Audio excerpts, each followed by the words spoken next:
सीमा और हैदर की शादी को 4 महीने हो चुके थे। शादी से पहले सीमा बहुत खुश रहती थी, लेकिन अब धीरे धीरे उसकी चेहरे की खुशी कहीं गायब होती जा रही थी। बाकी घर वालों के सामने तो वह अपने चेहरे पर एक नए मुस्कुराहट सजाए दिन भर घर में घूमती रहती थी, लेकिन उसका अंतर मन इतना घायल हो चुका था कि अब वह भीतर से कोई खुशी महसूस नहीं कर पा रही थी। उसे ऐसा लग रहा था जैसे शादी करके उसने अपनी ज़िंदगी की सबसे बड़ी भूल कर दी हो और उसकी सारी ज़िंदगी ही इस विवाह के चक्कर में बर्बाद हो गई। हेमंत ने इतने दिनों में ना तो कभी पत्नी को जानने समझने की कोशिश की और ना ही वह पत्नी से ज़्यादा बातचीत करता था। रात में एकांत मिलने पर भी वह बस अपनी ज़रूरतें पूरे करने के चक्कर में लगा रहता था और सुबह होते ही मानो उसे अपनी पत्नी से कोई मतलब ही ना था। सीमा अपने पति के इस अजीब से व्यवहार से बहुत दुखी थी, क्योंकि उसके अनुसार पति पत्नी सुख दुख के साथ होने चाहिए थे, लेकिन यहाँ पर तो उसका पति केवल उसे दुख ही दे रहा था और वह उसके दुख से कोई मतलब भी नहीं रखता था। आज भी सीमा घर का सारा काम निपटा चुकी थी, लेकिन रात को उसे अपने कमरे में जाते हुए बहुत ही डर अनुभव हो रहा था। सीमा के ससुराल में उसके सास ससुर, उसके जेठ जेठानी थे। घर में सभी का व्यवहार उसके साथ बहुत अच्छा था। सभी लोग एक साथ मिलजुल के हंसी खुशी रहते थे। बस सीमा को अपने पति हेमंत से ही बहुत डर लगता था। जब वह कमरे में पहुंची तो उसका पति अभी कमरे में नहीं आया था। वह छत पे अपने किसी दोस्त से फ़ोन पर बातें कर रहा था। सीमा दिन भर की थकी हुई थी, तो बिस्तर पे जाकर लेटकर आराम करने लगी। थोड़ी देर में वहीं हेमंत कमरे में आया तो सीमा चुपचाप करवटें लेकर सोने का नाटक करने लगी, लेकिन हेमंत को इससे सोने जगने से क्या फ़र्क पड़ता था। उसे तो बस अपनी मर्जी ही करनी थी। उसने सीमा को ज़बरदस्ती खींचकर अपनी ओर घसकाया।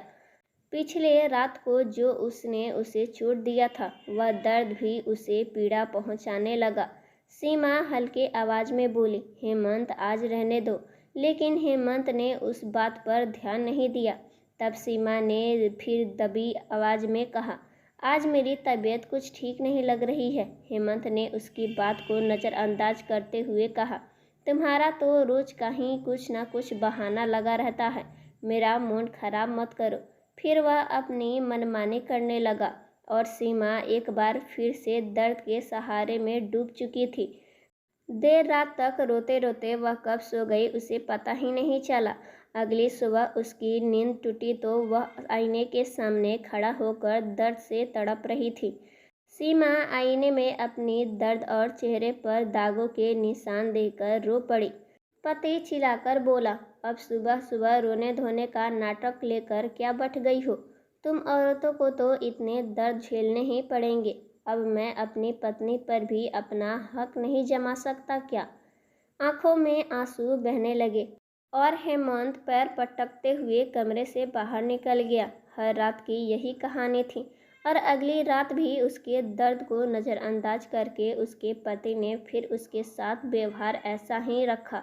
सीमा समझ ही नहीं पा रही थी कि क्या शादी होने का मतलब यही होता है। उसने तो बहुत सारे सपने सजाए थे कि उसका पति उसे दुलार प्यार देगा, उसे अपनी पलकों पर बैठा के रखेगा, उसका मन को समझेगा, हर सुख दुख को समझेगा, वह अपने पिया के दिल में रानी बन के रहेगी। लेकिन यहाँ तो उसके पति को केवल उसने तन से ही मतलब था। उसकी शादी को 4 महीने हो चुके थे। हर रात उसके साथ यही कहानी दोहराई जाती थी और सुबह उठकर वह मेकअप से अपने जख्म छुपाने की कोशिश करती थी।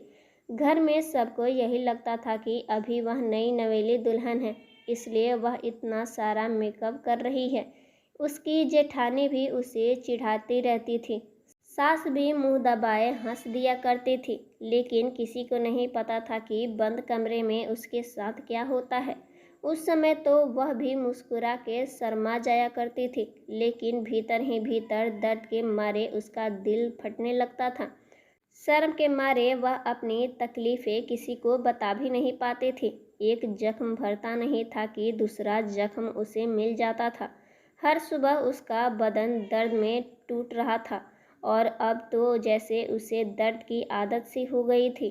वह हर सुबह मशीन की तरह उठती थी, नहा धोआ कर कपड़े पहनती, निशान पर मेकअप लपेट लेती थी और कमरे से बाहर निकल जाती थी और बाकी सबके साथ घर के कामों में लग जाती थी।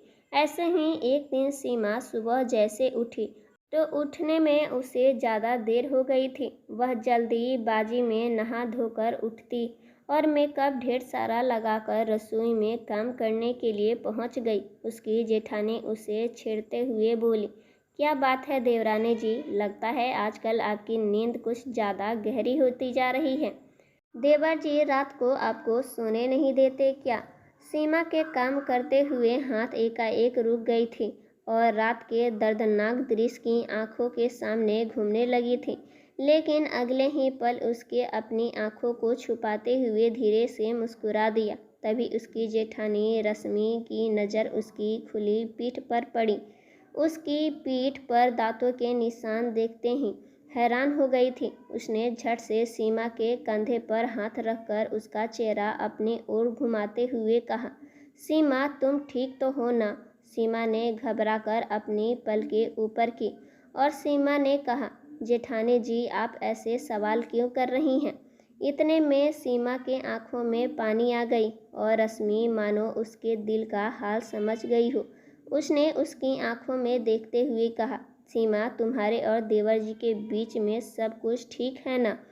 जरा ही सहानुभूति मिलते ही उसके दिल का लावा फूट पड़ा और सीमा अपनी जेठानी के गले लग के फूट फूट के रो पड़ी।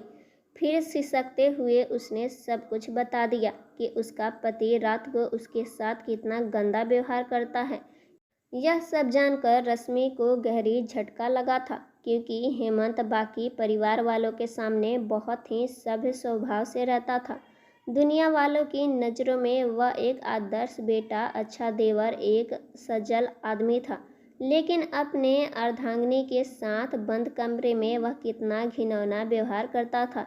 रश्मि ने सीमा के आंसू पोंछते हुए कहा, तुम इतने दिनों से चुप क्यों थी? तुम्हें गलत के खिलाफ आवाज़ उठानी चाहिए थी।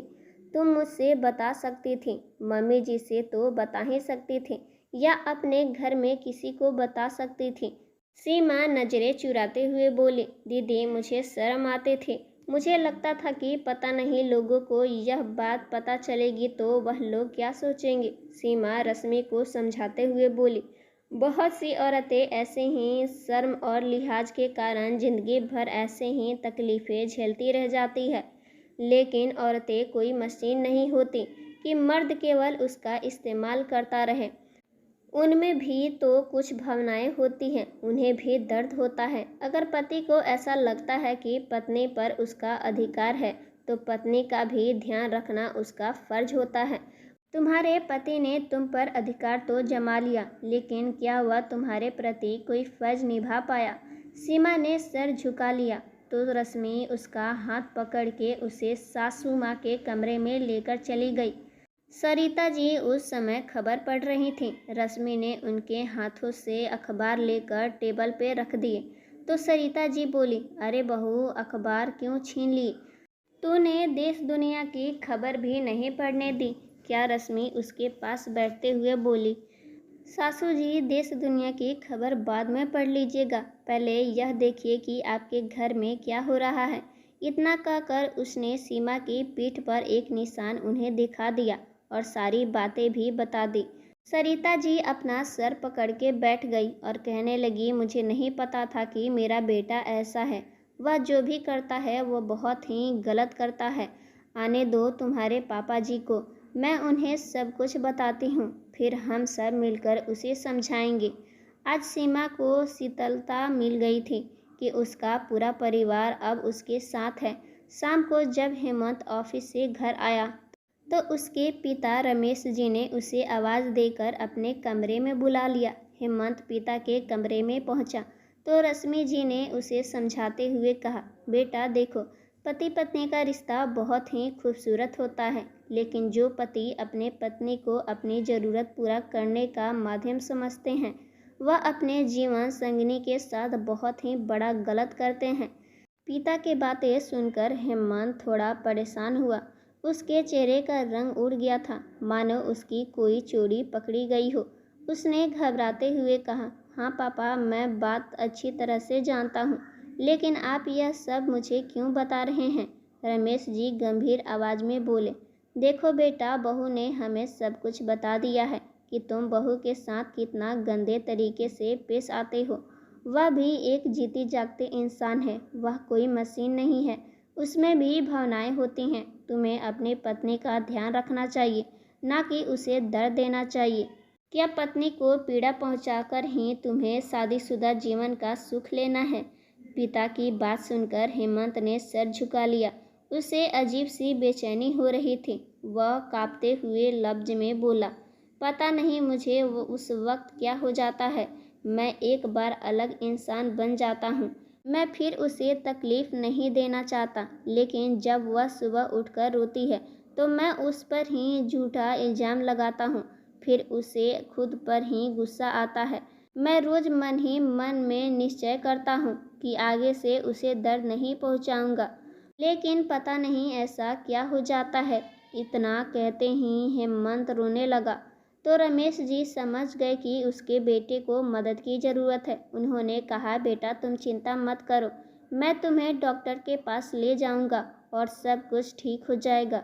अगर तुम्हें अपनी गलती का एहसास हो गया है तो तुम उसे ज़रूर सुधार सकते हो, बस तुम्हें थोड़ी मदद की ज़रूरत है। जब रमेश जी हेमंत को लेकर चिकित्सक के पास गए तो काउंसलिंग से पता चला कि हेमंत को उसके कॉलेज में उसके दोस्तें कुछ उसे गंदी वीडियो दिखाया करते थे, जिसका असर उस पर हो गया है। उन सब चीज़ों का उसके दिमाग में बहुत बुरा गहरा असर पड़ा था और अब वह अपने पत्नी के आने